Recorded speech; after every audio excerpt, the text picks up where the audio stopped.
నమ్మకాయారు మా మనవరాలు జెస్సీ అండి. ఈ స్కూల్లో జాయిన్ చేసాము.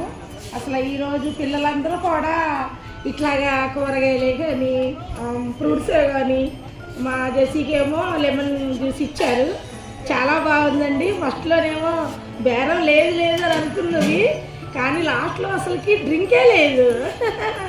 అసలు పిల్లల గురించి ఇట్లా కేర్ తీసుకొని చేస్తున్నందుకు మాస్టర్లు కానీ టీచర్లు కానీ చాలా బాగా చేశారండి. అసలు ఏ స్కూల్లో కూడా ఇవన్నీ మనకి ఎందుకులే ఇంత శ్రమ అనుకుంటారు, కానీ అలా కాదు. నేను వచ్చేటప్పుడు కారులో కూడా మా పాపతో అదే అన్న, మా పెద్ద పాప అనమాట మా జెస్సీ. అయితే నేను అదే అనుకున్నామ్మా, ఏ స్కూల్లో ఇలా చేయరు, అసలు ఈ స్కూల్లో భలే బాగా చేస్తున్నారమ్మా అని కూడా చాలా మెచ్చుకున్నానండి. ఇలా మా పాపలు స్కూల్ ముగ్గురిని చదివించాను, కానీ నేను అప్పుడు కూడా అసలు ఇలా చేయలేదండి. వాళ్ళ బర్త్డేలు మా ఇంటికి పిలవడం, పెద్ద క్యాన్లో రసనా చేస్తే మొత్తం తాగి వెళ్ళేవారు స్కూల్ అంతేగాని ఇలా పిల్లలందరూ కలిపి ఫ్రెండ్లీగా, ఎందుకంటే వీళ్ళు ఇంట్లో కన్నా మేము స్కూల్కే వెళ్ళిపోతాం, మాకు స్కూల్లోనే బాగుంది అనేటట్టుగా మీరు టీచర్లు చేస్తారండి. చాలా బాగుంది, చాలా నచ్చిందండి.